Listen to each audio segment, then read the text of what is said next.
welcome back to yet another episode of Battle Rap Resume. This is your host, Tom Queef. Just before we get into today's show, please follow us at Battle Rap Resume. Get in touch with me, battlerapresume@gmail.com. Any questions, any correspondence. We've got the Patreon, we've got the iTunes. Subscribe on YouTube, leave a comment below, go back through the archives. And yeah, Battle Rap Resume, in my role here, you know, it's multifaceted. There's a lot of different elements to it. And one of the ones that I enjoy most is the historian, the amateur historian, the archivist to a certain extent, you know, appreciating the past, getting like Ken Burns on in a certain fashion. And through doing this, I've often thought there's no real definitive tome on the history of this thing. Like, you know, there are so many things out there, but there'd never really been anything about battle rap. So it kind of been in the back of my mind. I hadn't ever put pen to paper or anything like that, but I'd thought in the same way that an old man one day might write his memoirs or something, that maybe I'd do a history of battle rap to a certain extent. And I was pondering that, and then I found out about this book that we're going to discuss today, Bars, which is the evolution of battle rap in the internet age. It's incredible, really, and I guess I'd be angrier that my idea was quote-unquote taken, but the book is so good, so enlightening, and very excited to have the author here, Ryan O'Leary. Ryan, how's it going? I'm doing all right, man. Thanks for having me. Of course. And you know, we're going to get into the book, and I should say it's an oral history. You know, you've interviewed over 150 people involved in the scene. It is so educational, you know. But yourself, how did you and battle rap cohere? What was the introduction? Strangely enough, it was basically kind of through the internet that it all came together. Because I mean, you know, just like most other kids or whatever, I guess growing up, we, you know, you're into rap music or whatever, and then you kind of start messing around, like writing your own little rhymes in your notebooks or whatever. But after I guess 1996, I think it was summer of 96, I kind of got more into the internet and found a few websites that were, you know, hip hop related. I think the first couple I came across were two sites called Fresh Finesse, which I don't think is around, and then davyd.com. And Davey D had, they both had, but they had what they call freestyle message boards, which is where you'd basically just go in and you had your message board setups that were very primitive compared to what they are now. But people would just kind of, okay, I got this 16 that I wrote. You kind of post it and get feedback from people, and you kind of had this community of people that would sort of bounce ideas off each other and whatnot. And so I felt like, you know, I started to get a little bit of praise that way and whatnot, and connected with some people.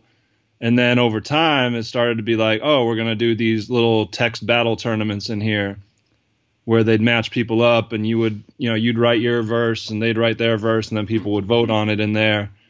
And so I kind of got into it that way. And then once I started getting maybe a little bit of I guess a reputation for being half decent at writing rhymes, I was like, well, I'm going to try my hand at actually recording them. And then wound up doing that, and then wound up got into another site called Hip Hop Infinity, which might be more familiar to some of the people. It was kind of the precursor, I guess, to like mcbattles.com and things like that. But you know, some of the people that I ran into on there, actually, those wound up being my only real connections that I had to the battle scene before, because I wasn't like I was always too chicken shit to go to Scribble and actually do it on a stage at the big stage level anyway. You battled in Chicago, right? I did. Once I got to Chicago around 2001, I moved out there, and I had kind of moved past the text battling thing. By that point I had recorded one album and was working on a second. I put out a tape through Hip Hop Infinity, which they had like an online store on their site, and the guy J.C. Graves, who ran that site, actually quote unquote produced my first tape. Right. But he was doing stuff with some other MCs like Mac Lethal, actually.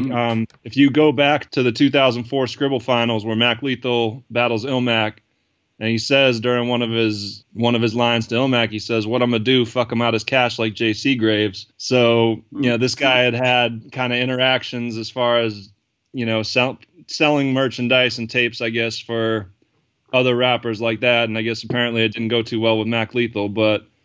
So, yeah, I guess in terms of the physical on-stage stuff, I kind of went out to Chicago and stumbled upon a bar one night when I was walking around. It was like, oh, rap battles. And I kind of like watched the first time and was like, man, these guys are terrible. I think I could actually win. Because I I was terrified of being on stage. Like, I was just not that type of person. I hate public speaking. I'm just not that guy. I'm not comfortable in a stage type presence. But I was like, man, these guys are so bad that, like, I think I could actually, even if I choke, my rhymes will just be better and I can actually maybe win. So I got up there and actually won. So I was like, wow, this is really cool. And, you know, so I mean, I was still terrified to do it, but I mean, I did it maybe a couple other times and, you know, had more success than not. But I mean, not to obviously the level that these guys are. And I mean, there's a couple, when I moved to Indiana, there was a little battle event they threw together there that I kind of ran through. But I mean, there's actual YouTube evidence of that one, I guess. What was your name? I went by a couple name, like my first name that I went by on like the DVD boards and stuff. I went by O-Dog because you know, my last name, and then you know, everybody back in like the Wu-Tang age when they came, everybody had like their aliases, like the Wu-Tang all had their little aliases or whatever. So I always had my Wu-Tang alias, I guess you could call it, was Felix Barbosa, character from the movie Deep Cover. He was actually a pretty shitty character, but I just liked the name. Yeah. And then I was kind of shorting that. One of the guys I used to rap with a little bit kind of convinced me to shorten it and just go by Barbosa. So at that point, that's what I was going by. But so yeah, there's like 2 battles that maybe have 100 views or something like that, somewhere buried on YouTube from like 06. But those were like the last actual ones I did. Crazy. I'm going to seek those out after this episode. I'm very, very curious to see those. And, you know, I was reading on the website, you were talking about how it basically got to a point in, you know, a late night in 2013 down a rabbit hole, and you sort of decide that, like I was saying earlier, there isn't really a definitive history, and you know, you decided there and then to do it. So you'd really been around battle rap for an incredibly long period of time. Were you always into it since, you know, the Indiana battles up until 2013, or? It was kind of, I mean, you kind of go in and out, I guess. You know, I had that period, like late 90s or whatever, when I was doing text battles, and that was when I kind of found out about Scribble. And then I kind of fell back from the internet stuff a little bit. And so I guess around the time, like early 2000s, I wasn't maybe as much into it. And then once I moved to Indiana in 2005 and I guess early 06, kind of when the YouTube stuff started coming, and I just would be searching random nights, and that's kind of when I found like the early jump off battles or some of the underground sessions battles with Iron Solomon, the kind of the early YouTube stuff. Yeah. So Iron, Thesaurus, you know, going back kind of looking for old Scribble ones, you know, you find Ilmac and guys like that. So I guess 2006 is kind of when I got back into it really, really heavy, and you know, the first WRCs and Spin the Mic and all that stuff. So I guess YouTube was kind of when I really, really, I guess would say, started following it a little bit more hardcore, and kind of continued through till now. But yeah, I mean, I always kind of have followed it to some extent. But yeah, that one night it was just sort of like, man, I wonder if there's a book on this. And it was like, probably, you know, probably the same thoughts that went through your head at one point. It's like, well, no, there isn't. So, I mean, I might as well do this, because I mean, writing is my day job. So, I mean, I kind of figured like if I could just reach out to some people and sort of try to make this happen. So I think I just kind of started, you know, I set up a Facebook page specifically to reach out to people that I didn't have contact info for. And so, you know, I just kind of hit up a few people that I knew were sort of bigger players in the scene, and a couple of them responded, and we just kind of started, and I guess it kind of gradually snowballed from there. Yeah, and people should go on to battlerapbook.com, I should say, if they want to pre-order the book. It's coming out around August, is that right? That's the plan. I'm kind of doing the last little bit of, you know, final proofreading now, and as the proofs get done, I'm hoping within the next week or so it'll be off to the press. And then, yeah, probably a few weeks from there. So my hope is, yeah, sometime mid to late August is the tentative plan. Once I have a, you know, firm release date from the publisher, I'll put it out there, but it is, yeah, soon. And I've got it on the site discounted. If anybody pre-orders it, they can get, you know, a little bit off the cover price still. So yeah. Trying to give some people incentive to get on it. Oh my God. I think everyone listening, buy this book. I cannot stress that enough. Brian was gracious enough to send me the proofs beforehand. And whilst I haven't read the whole thing, it's almost 300 pages. I've poured through it, and it is absolutely, you know, I can't believe how much I've learned, really, how much I didn't know. There's lots of great stuff. We'll go through the chapters in a moment, but I wanted to ask you about the structure itself, because I read quite a lot of, I like music history and history of bands and stuff like that. And one of the common things they use is the oral history, where it's basically all interviews. There's a book about the Replacements called All Over But the Shouting. I think there was recently one called Meet Me in the Bathroom, which is about the sort of New York rock scene, the Strokes, the Yeah Yeahs, etc. So the book, I should say, pretty much, apart from a foreword by you, is essentially just the battlers telling their own story. And was that the best, way, the best vehicle that you thought to tell it would be? I thought that was really the only format that would work for this, just because, one, I mean, first off, the fact that I'm not necessarily a known person within the battle scene. Sure. It's not like I've been, I've shown up at a few events in the last couple of years, just trying to link up with people and whatnot for this. But I mean, before that, it wasn't like I was going to all these grind time events and was real heavy into on a first person basis on the scene. So it's like, if I put out this thing and try to frame it as, oh, the definitive history of battle rap by me, everyone's going to be like, who the fuck is this? It's not like you're Minnesota Luke or anything. Yeah. Yeah. And, but so I figured, one, it's kind of best to just have this thing be told by the people that were actually living it at the time. It's other stories, I think, can be told in a different way and kind of have one person as the narrator all the way through. But I think it was just better, especially since this is something where, one, they're living it, and two, these people are basically known for their words. So it's like, what better way to tell it than through theirs? I just kind of tried to be that narrator, like the Daniel Stern voice in the Wonder Years or whatever, that's just kind of in the background and sort of maybe trying to frame things a little bit so it kind of blends together a little bit more cohesively, like transitional points or whatever. But yeah, for the most part, it's like, okay, this is their story, so just let them tell it. And in terms of the interviews, how was this done? I'm guessing through Skype mostly, or?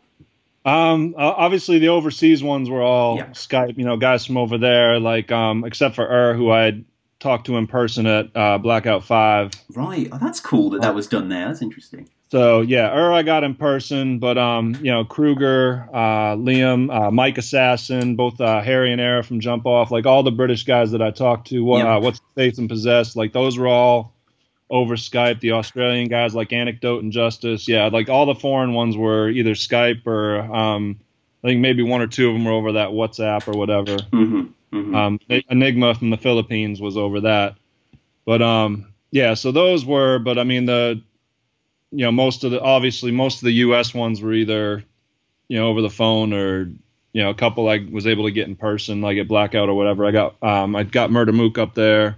Wow. And, a couple other guys that I was able to get directly. But yeah, for the vast majority of it was over the phone, I would say, or by Skype. The transcription must have been a nightmare. As I was reading it, that was the main thought in my mind. And the funny thing, the crazy thing is I've got probably, hundreds of pages worth of other stuff that didn't get used. Yeah. So, yeah, I mean, just typing these out. And I mean, at one point when I started out, I was literally transcribing like every single every word this person said. And at the end, it was kind of like, man, I'm so tired of this. It was like, okay, I know I'm not using this part. I'm not typing this out. I'll just make a note that there's more here. So if I need to go back and listen to it again, but I kind of knew by the end, especially that since by that point, most of the chapters had been pieced together and I was just kind of filling in holes, that it was like, all right, I'm using this, not using this. I'm not typing all this out because I'm just tired of it. But yeah, I mean, there's a lot that got left on the cutting room floor, and some of it was really good. It just kind of didn't blend into the story. I'm sure I could come up with a bunch of little like side blogs or whatever. Yeah, I really hope there's a sequel, all the deleted scenes, as it were. Yeah, because it's so insightful. And you say it's taken your quote lazy ass about 4.5 years to do. So I mean, as you say, you're a sports journalist. You've got the professional career there. So is this how much time are you dedicating to it on a weekly basis? It kind of comes in waves, It's like for a while, I mean, there'd be times where I'd go weeks without being able to talk to anybody. And then there'd be other times where it's like, I'd get like Smack and Arsenal in the same day or something. It would just be like these kind of avalanches of people here and there. So it kind of came in waves, and it's like, okay, I got these interviews done. And then it's like, okay, whenever I got time to to transcribe them. And there were periods in there too where, the newspaper business being what it is, there was a layoff period in there. So I kind of had a little more time to myself at certain points to hammer away at this, and on other times not. And then really, honestly, the last year or so has kind of been the bulk of the story has been done for over a year. It's just been kind of trying to get it find the right fit for it publishing wise. And it's funny that you mentioned the oral history format, because the guy I had an agent kind of step up and say he wanted to try to help me get this thing out there. And then after a while, he was like, we're just not finding anything. The oral history format is played out. And it's just like, well, I'm not reformatting this whole thing, because one, that would just take too damn long. And two, I really believe that this is the right way to tell the story. So it's like, all right, well, then you guys I'll just do my thing and find another avenue, and, finally found it. So, it just took finding that right fit and finding the right way to get this done the way I wanted it done. I mean, that was really the last year or so of it. So, and that's kind of part of what's made this take so long. But yeah, just trying to squeeze it in around work and kids and things like that. It's, you just make it work where you can. And honestly, in a lot of cases, it took me 2 years to get a hold of some of these people. So, right. It just kind of took the time to, I would rather do it the right way and have it take a little extra time than to rush it out and just have it be an ass product, basically. So no, I mean, clearly all the effort that's went in has paid off. This is by far the most comprehensive history of battle rap I've ever seen. It's probably the only one I've ever seen, but it's definitely the most comprehensive one. And often with these grand histories, you have the foreword to set the tone. I love that you have Direct doing that. Yeah, no, I mean, he was a guy who, obviously he's a very influential figure in this whole thing, starting Grind Time and on all that, and he's been very involved with it. So, I mean, one, he knows his stuff, and two, he also kind of helped me get in touch with a lot of people that I hadn't been able to get in contact with, whether it was Poison Pen, he put me on with him, which led me to, I guess, Jin and Iron Solomon. So, I mean, he kind of helped me knock down a lot of doors that I was having trouble knocking down on my own, just because, I'm sure these guys get messages all the time, and then it's kind of like, well, I don't know this dude. Who the hell is he? So, when you have a guy with the legitimacy of Direct kind of co-signing for you, it definitely helps me get in some doors. So, I mean, I'm very grateful to him for everything he did. But I thought that, I wanted somebody with some kind of, to lend a little bit more air of legitimacy to this to kind of set it off. And there was other guys I had talked to about potentially doing it, and Direct was it wound up being good that, he wanted to kind of assist with this as much as he could, and definitely helped. Yeah, it's a brilliant bit of writing from him there, and I found that myself, because I guess we're sort of in the same business to a certain extent, asking these battlers, if they want to be interviewed, if they want to be part of the project, and I found that 90% of them say yes, and those that don't, are never rude, or they won't respond or whatever, and that's fine if it's not your sort of thing. And what you have at the start of the book that's very useful is a section called The Voices, where you pretty much give brief little 2 or 3 sentence biographies of all the people that feature in the book, and there's not many that are missing, really. It is quite ridiculous. You have everyone from the obscure, I suppose, to some people like Borat and Chaz Kangas, who was a journalist. I remember he did an article in the Village Voice about the WRCs. It was very useful for me when I was researching them for the show. To, Conceited, Dirtbag Dan, Drake, Goods, Jin. I mean, you pretty much get everyone you need, right? Yeah, and I mean, I think there was a few people that I was trying to the very end to get that I would have liked to have gotten, and there was a couple other people that I either had material from that just didn't wind up fitting in. Roan was one. I talked to Roan, and I got some decent stuff from him, but it just wound up not, I guess basically none of it made the final cut, I guess, but it was still useful information. So there was guys like that, and then there was other guys that I did interviews with, and then as it came down to it, they were like, they decided they didn't want to be quoted or whatever. So, but there was definitely guys I would have liked to have gotten. I wanted to get Lux, for example, didn't get them. Guys like Charlie Clips and Math. There was definitely guys that I would have liked to have had their voices, Mac Lethal, but for whatever reason, it was, either they weren't reachable or just weren't interested or whatever. But I think I got enough that I felt comfortable with, okay, any glaring holes here, I feel like I've kind of paved over with something from somebody. I thought I got a wide variety enough of people that I was able to cover most of what I wanted to cover. And, some of it I had to some of it is covered in more detail than others just because of the material I had to work with, but I tried to not exclude anything. You know what I mean? Structurally, the chapters are basically focused on one thing. So we go from, the New York scene to where Battle Rap was before the internet age, to the post 8 Mile rush, to Scribble Jam, etc. And how was the process of organising the quotes to make sense in the context of the theme? And also, all the quotes sort of follow each other quite compellingly.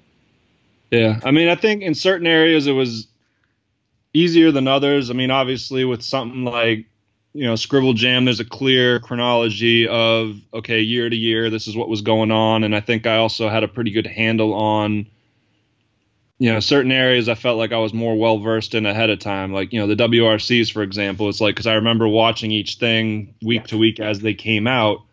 And so it's kind of like I had a pretty good idea in my head of how the story was going to unfold, and then it was more sort of arranging the quotes, and those were kind of the chapters that came together the most easily. Some of the other ones, it was like, okay, I don't really know yet. I kind of know what types of things, what parts I want to lump together here.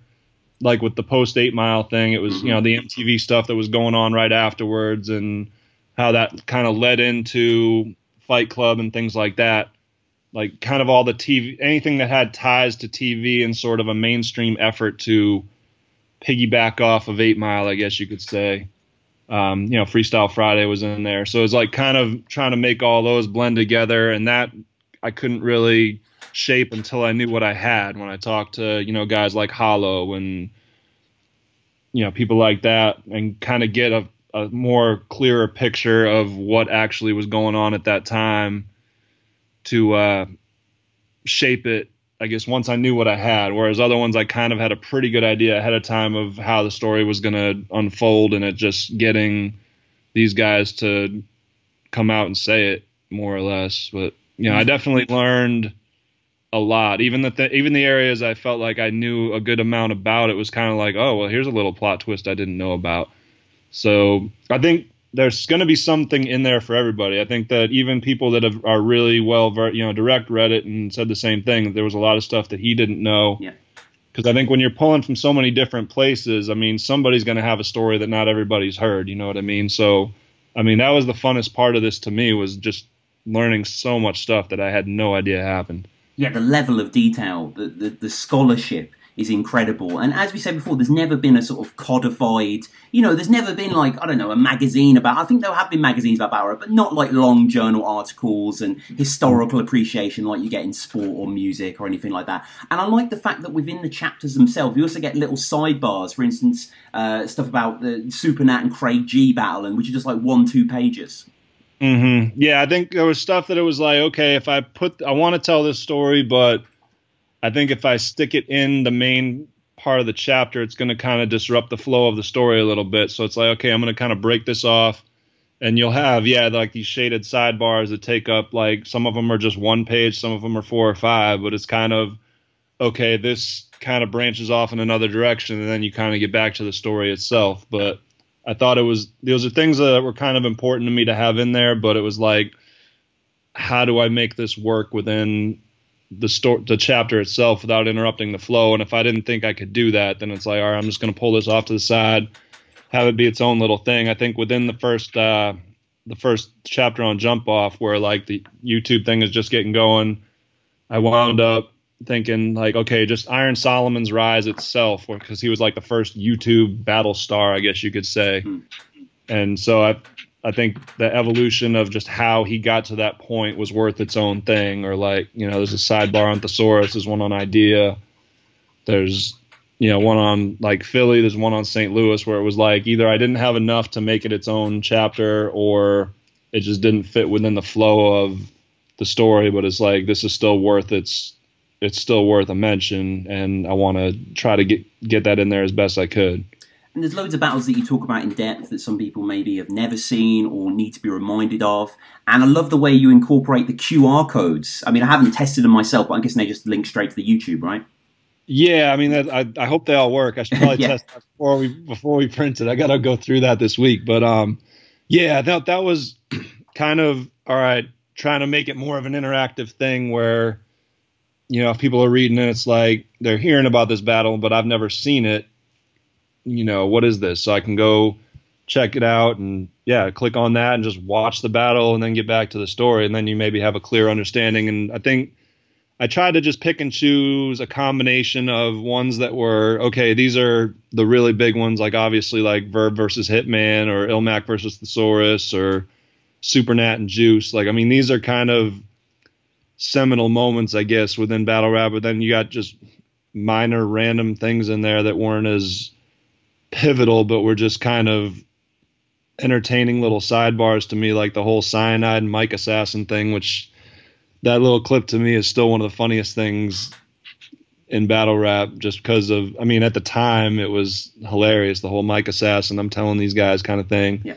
And so, yeah, not all of them are necessarily quote unquote super important moments, but I tried to cover a good, like a smorgasbord of things. My only disappointment there was like the first New York chapter. Obviously, so little of that stuff was actually documented that I couldn't find anything to really stick in there as far as like, okay, here's a moment that, a lot of the stuff they talk about just doesn't exist on tape anywhere. So that was disappointing, but I mean, that's just kind of part of what it is, that so much of the stuff was not as easily documentable back then, and at least on video. It's just, so that's part of why I thought it was important to get as many of those guys as possible to kind of tell those stories. You got like the Wordsworth and Poison Pen and Thurston Howell and just a bunch of like those mid 90s New York guys, Breeze Everflowing, and it's like those guys were all really good too about kind of going into detail on some of that stuff, like describing the scene at like 88 Hip Hop, for example, which is a thing I really knew nothing about. And by the time I got done talking to all these people, it was like, wow, this was like a really important thing. And luckily I was able to kind of detail that pretty well thanks to what they gave me. Yeah, I'm a bit selfish really reading this book, but there were so many people I was like, oh, we should get them on the show. We should get them on the show. Like people I'd never even heard of, like Dr. Elliot Gann. Yeah, Philip Drummond. He was definitely a big, especially like the early YouTube days, like any old like Thesaurus and Bo Rat and Franco videos that were online like back in 06, 07, like that was stuff he was putting up. He was going around and kind of documenting everything with his video camera and throwing events himself. And he kind of was one of the key people in terms of bringing that whole, what we call the Fresh Coast scene together, like the LA guys, the Bay Area guys, Ilmac, Awkwards, Thesaurus. Like he was kind of bringing all these guys together and kind of, I guess, trying to help each of them sort of build their name within the battle culture. And a lot of those guys are, some of their success is directly or indirectly due to what he was doing. And yeah, he was a very interesting conversation for sure. One of many, but yeah. Another great sidebar is a tribute to Idea, who I, like many people of my age, probably discovered through Tony Hawk's 4. Big Shots was actually on it. I think I heard that when I was like 9 or 10, and then only years later I was like, oh my god, he was a battle rapper. And I don't really want us to go through the whole book and explain it, but I just want to get across the the level of research that has gone on here is so ample. You cover the jump off as well. There's tons of stuff about the UK and and Respect the A and Harry and all those people get interviewed. And I think I was looking through and I don't really think you missed a narrative beat. I think you sort of seem to cover the scene in its totality. I think there were things that I obviously wanted to get more of. Like I thought I kind of maybe I could have gotten more on, say, like the Lion's Den and things like that. Yeah. But again, that's a product of people I wasn't able to reach. There's a lot of that I wanted to at least touch on it. I feel like I at least mentioned everything, but obviously some things are covered in greater detail than others. And some things I think just because, and that's kind of why I subtitled it and kind of based it on, okay, this is like an internet related evolution, because well, that's really what it is now. It's entirely that. So, I mean, a lot of the stuff that was maybe DVD based doesn't quite get as much coverage. And that's, like I said, a combination of one, not being able to reach people, but also two, it wasn't as maybe critical to the online evolution of things. Whereas, like I said, I mean, the jump off the '07 WRCs, I felt like deserved its own chapter. Absolutely. Aside, because I think that event itself kind of set the table for almost everything that's come since, whether it's, Grind Time, King of the Dot, Don't Flop, all that stuff kind of stemmed from that. And then even URL kind of stemmed from Grind Time, basically. Like, I mean, the Smack DVD was more or less done. And then, I mean, it was Grind Time that kind of indirectly led to the rise of URL, and all that stuff is kind of talked about in there. But yeah, Jump Off to me gets not nearly enough credit for its importance to what battle rap is, and has become. It really kind of set the table for a lot of stuff. His long form looks at Saurus, the Elements League, Flip Top with Enigma, Film On. I mean, it's fascinating reading. And I want to say, everyone, again, please pre-order this book. Please pick up this book. Ask your loved one to get it for you for birthday or for Christmas. Is it going to be available as an ebook as well? I gotta talk to the publisher about that as far as different options. I would like it to be, and I guess in that case, the QR code can just kind of become links within the text that you can click on. It'd be easier to do it that way, but the QR codes was kind of like, oh wait, I can actually do this in the hard copy of the book too. So. I'll post any information about that. Like, I mean, just go to battlerapbook.com, and I'll be, as I have the information, I'm going to put it out there. I'm not going to keep anything a secret from anybody, because I'm excited about this, man. I want to get this thing out there and sort of share it with the world. It's been sitting here on my laptop for way too long, and I just need to get it out there. So. And I like how it comes right up to the modern era, with the final chapter focusing on Bodied and Beyond. Mm-hmm. Yeah, I definitely, as the movie, I kind of was like, all right, as I'm finishing this thing up, is that there's got to be an end point to this timeline, because otherwise I'm just going to be writing forever and it never finishes. So I was like, okay, what's my end point? And Bodied to me seemed like a good place to end it, because it was sort of like, all right, this is how far battle rap has come. Now you got these guys like officially going Hollywood, with written by a battle rapper, starring a ton of battle rappers. So a year or so ago, as this was coming out, I had talked to Kid Twist before, but I was like, I circled back to him, talked to some of the guys that were in it again, Madness, Hollow, and just kind of got a little bit on the movie and they weren't going to give me spoilers on the plot anyway, but I didn't really want that, because I kind of was hoping that ideally the timing of the movie release would coincide with the release of this book, which it seems like it's going to line up okay. But yeah, I wanted that to kind of be the end point, and then certain things like as the whole Ruin Your Day thing, as that's developed over the past year, I wanted to kind of weave that in, and then just kind of toward the end of one of the chapters, I thought that Rare Breeds bringing Mook back, and just I felt like there was a good chance to maybe get those guys to mention and sort of keep it as current as I could. I'm not going to cover every single little thing like, oh, there's blog beef between such and such, but things that I thought were like actually important, that would hold up as important historical moments. I felt like Ruin Your Day is definitely one of those things, and Bodied is for sure one of those things. So those are things I wanted to I tried the best I could over the past years. I've been waiting to finalize this, to put in little nuggets to keep it current, but that weren't going to disrupt the flow of the entire rest of it. Yeah. The acknowledgements, you thank two websites that I use for pretty much every episode, Rap Grid and Verse Tracker. Uh-huh. Yeah, Verse Tracker was super duper important to me, as, both of them did, but I think Verse Tracker especially in terms of like dates, because they've got all these flyers up and they've kind of got everything broke down by event. So it's like, all right, when was Battle of the Bay 4 again? And, kind of having that documentation of the exact dates and things like that, that was super duper helpful. So yeah, I mean, Verse Tracker, I talked to that guy Ryan for a little bit. Yeah, he's a great dude, Ryan. I don't think he wound up being quoted in it per se, but I mean, his footprints are all over this thing in terms of helping me kind of get dates straight and things like that. I mean, that site is a super valuable tool for any battle rap fan, I think. Yeah, You make reference also to a little club you're allowed to join, the RMBVA Facebook Cypher. What is that? It's just a group of guys, got some of the guys that are in the scene. It's like a little group on Facebook. I think most of them know each other through that RMBVA, which I've never really been on. Sure.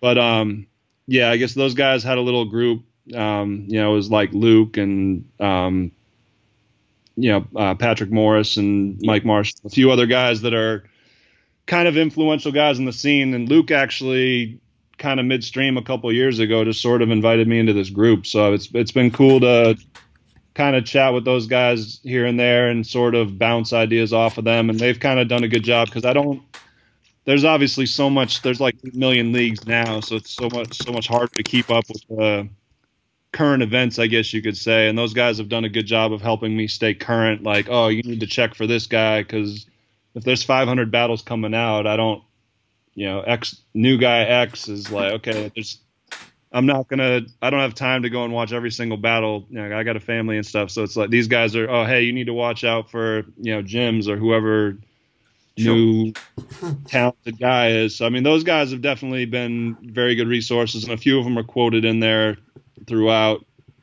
But yeah, that's just been a pretty helpful group of guys that are not necessarily battlers themselves, but have been going to events and have been heavy on these message boards and involved with the scene. So, I mean, they definitely were as helpful resources as the battlers themselves in a lot of cases.